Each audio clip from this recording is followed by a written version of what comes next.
Halo, Assalamualaikum warahmatullahi wabarakatuh. Hai kawan-kawan, para pecinta tim nasional Indonesia, para pecinta sepak bola dimanapun Anda berada, bersama saya lagi Ahmad Satria Fazur Rahman. Oke, bagaimana kabar Anda kawan-kawan? Apakah baik-baik saja? Mudah-mudahan kita semuanya tetap dalam lindungan Allah Subhanahu wa taala Tuhan Yang Maha Esa. Kemudian mudah-mudahan kita juga terus ada dalam kelimpahan dan keberkahan. Oke, tadi malam telah berlangsung pertandingan seru antara tim nasional Indonesia melawan Turkmenistan, di mana Indonesia mengunci kemenangan lewat gol Egy Maulana Fikri di menit-menit akhir pertandingan ya. Di tambahan babak penambahan waktu di babak kedua dengan skor 2-0 dan ini menjadi hasil positif bagi tim nasional Indonesia meski memang terdapat beberapa catatan-catatan yang harus diperbaiki oleh tim nasional Indonesia. Ini memang pertandingan FIFA Matchday satu-satunya yang dilakoni oleh tim nasional Indonesia. Namun meskipun satu-satunya tapi sangat penting demi melihat kesiapan para penggawa tim nasional kita dalam mengarungi nanti Piala Asia. Selain itu, dengan mengikuti FIFA Matchday maka kita juga akan terus bersaing dalam perebutan ranking ya di ranking FIFA dunia, dan mudah-mudahan dengan menangnya tim nasional Indonesia terus maka FIFA ranking Indonesia terus akan naik dan naik. Dan ada kabar bahwa dengan menangnya Indonesia dari Turkmenistan ini maka Indonesia naik 3 peringkat yakni ke peringkat 147. Tapi ini baru berita, apakah betul atau tidak, mudah-mudahan saja betul ya. Karena dengan naiknya peringkat maka itu ada banyak sekali ke manfaat yang akan didapatkan oleh tim nasional Indonesia jika peringkat kita bagus. Maka dari itu ya jangan meremehkan peringkat FIFA ini. Oke, tadi malam tim nasional Indonesia juga dihiasi oleh seorang pemain diaspora yakni Sandy Walsh yang alhamdulillah telah melakukan debut. Sudah ditunggu-tunggu lama sekali. Overall permainan Sandy Walsh ini rapih ya, rapih dan apik, juga bermain aman seorang Sandy Walsh ini. Saya belum melihat tusukan-tusukan yang berbahaya dari Sandy Walsh, tapi ya memang ini yang harus dilakukan oleh beliau. Debut tidak boleh melakukan kesalahan. Dan memang bagus debut debut seorang Sandy Walsh, luar biasa. Susunan pemain Indonesia tadi malam itu susunannya berbeda dengan pertandingan-pertandingan sebelumnya, di mana pertandingan sebelumnya itu banyak dihiasi oleh para pemain muda. Sedangkan tadi malam hanya satu saja pemain muda yang ada di skuad ini, yakni adalah seorang Dewangga, Alfreanda Dewangga yang dimainkan dari babak pertama. Goalkeeper diisi oleh Nadeo Argawinata. Kemudian di belakang ada Sandy Walsh, ada Jordi Amat, kemudian ada Alfreanda Dewangga, 3. Kemudian di sisi back ada masih sayap, ada Asnawi, kemudian di tengah ada Maklok, kemudian ada Ricky Kambuaya, Edo Febiansah, kemudian Sadir Ramdhani, Dendi Sulistiawan, dan Adam Alis. Nah, ini menarik melihat bahwa pemain yang menghiasi tim nasional senior ini semuanya adalah tim senior, betul-betul senior ya, bukan dari pemain muda di kelompok umur. Hanya ada satu saja, Alfreanda Dewangga. Dan kita melihat penampilan yang ciamik dari seorang Sadir Ramdhani yang di beberapa waktu ke belakang beliau mendapatkan kritikan kritikan entah dari penggemar, entah dari beberapa pengamat tentang pribadinya ya. Tapi tadi malam Sadir Ramdhani diberikan kesempatan nih oleh seorang coach Sintayong dan membuktikan dirinya mampu merepotkan lini pertahanan dari Turkmenistan sehingga beberapa kali tusukan-tusukan dari Sadir Ramdhani itu berbahaya dan diganjar pelanggaran oleh pemain Turkmenistan. Tadi malam permainan Indonesia itu sangat sangat gimana ya saya bilangnya ya.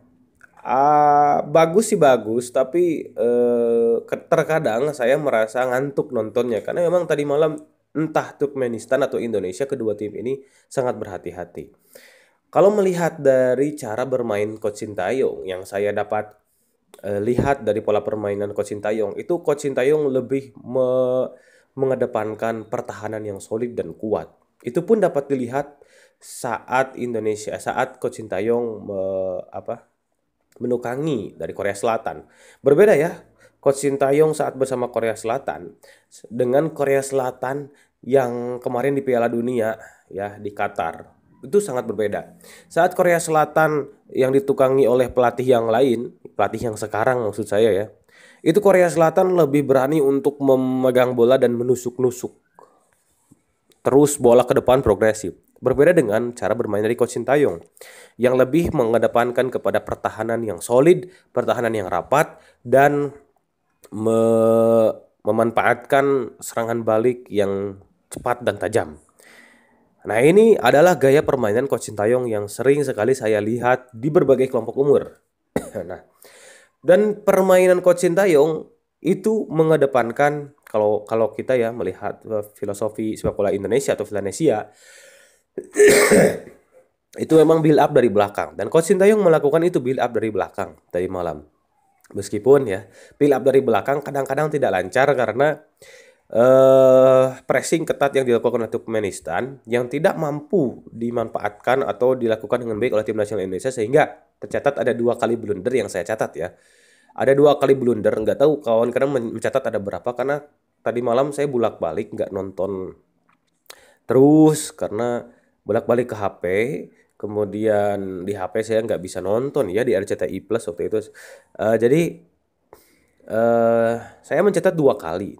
Yang pertama itu adalah saat blundernya Nadeo, saat Jordi Amat itu menurut saya agak ragu-ragu dalam memberikan passing. Kemudian Nadeo memberikan bola malah dapat pemain Turkmenistan, tapi masih hoki ya, tidak jadi gol. Kemudian yang kedua, Asnawi salah umpan di belakang. Ini berbahaya, harus betul-betul perbaiki untuk kedepannya. Ya ini salah-salah passing seperti ini, apalagi salah passingnya di kotak atau di pertahanan kita sendiri. Nah ini luar biasa, hati-hati kalau misalnya lawan kita Jepang, lawan kita Korea, lawan kita Argentina, udah itu disikat habis. Tapi ya lawannya tadi malam Turkmenistan, dimana Turkmenistan tidak memiliki finishing touch yang bagus. Bayangkan saja banyak sekali tendangan-tendangan yang dilakukan oleh Turkmenistan yang menurut saya harusnya menjadi gol, tapi terbuang sia-sia karena mereka tidak memiliki finishing touch yang bagus. Selain itu, kita juga harus memberikan apresiasi kepada para pemain belakang Indonesia. Di sana ada Jordi Amat yang memang tidak bisa dengan mudah diantisipasi, tidak mudah dilewati oleh para pemain Turkmenistan. Ada Jordi Amat. Tapi meskipun demikian, kesalahan-kesalahan passing di belakang ini memang terasa karena tidak ada ketiadaan beberapa pemain muda. Contohnya ada Elkan Baggett, kemudian ada Pratama Arhan. Elkan Baggett seorang back ball playing defender. Nah, ini tidak ada ya. Sehingga hanya ada Jordi Amat saja yang mampu memberikan umpan-umpan progresif ke depan, umpan lambung progresif ke depan yang manis. Itu hanya Jordi Amat. Alfreanda Dewangga sekali-kali melakukan itu, tapi kadang-kadang kebanyakan itu salah passing.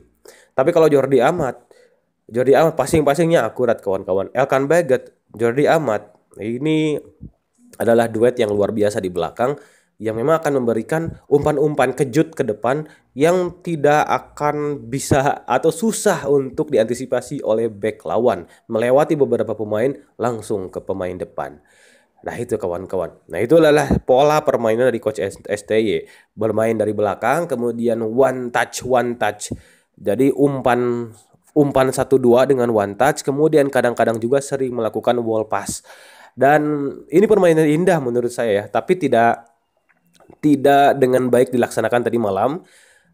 Karena memang ya banyak juga pemain yang maksud saya karena dibagi 2 pemainnya ya, ada di U23 juga. Jadi tidak banyak bersama pemain ini. Jadi beberapa sentuhan yang agak kurang, hilanglah touch-nya. Nah, dan menurut saya permainan tadi malam meskipun tidak sempurna tapi alhamdulillah hasilnya memuaskan, 2-0 meyakinkan. Meskipun Turkmenistan itu menguasai jalannya pertandingan, apalagi di babak kedua bola itu memang betul-betul dikuasai oleh Turkmenistan, tapi Indonesia dengan sigap dan dengan baik dapat memanfaatkan sekecil apapun kesempatan yang dimiliki. Luar biasa para pemain tim nasional Indonesia, kita harus berikan apresiasi yang setinggi-tingginya. Nanti malam itu adalah pertandingan juga Chinese Taipei melawan kita Indonesia U23 untuk merebutkan tiket ke Piala Asia U23. Mudah-mudahan kita juga menang dan menang lagi lawan Turkmenistan sehingga kita menjadi pertama kali ini, kali pertama kita lolos ke Piala Asia U23 sejarah kalau misalnya kita bisa lolos ke Piala Asia U23 nanti di mana ya kalau nggak salah, di tempatnya di mana ya kawan-kawan, lupa lagi saya. Oke, itu saja, nanti akan kita bahas lagi tentang tempatnya, host dari Piala Asia. Kalau kawan-kawan tahu silahkan komentar, saya lupa lagi kawan-kawan. Oke, itu saja mungkin kawan-kawan yang bisa saya sampaikan dan saya bahas di video kali ini. Kita harus terus mendukung tim nasional kita, mendukung coach, mendukung para staff dan jajarannya, dan juga para pemain. Semoga sepak bola kita semakin terbang tinggi.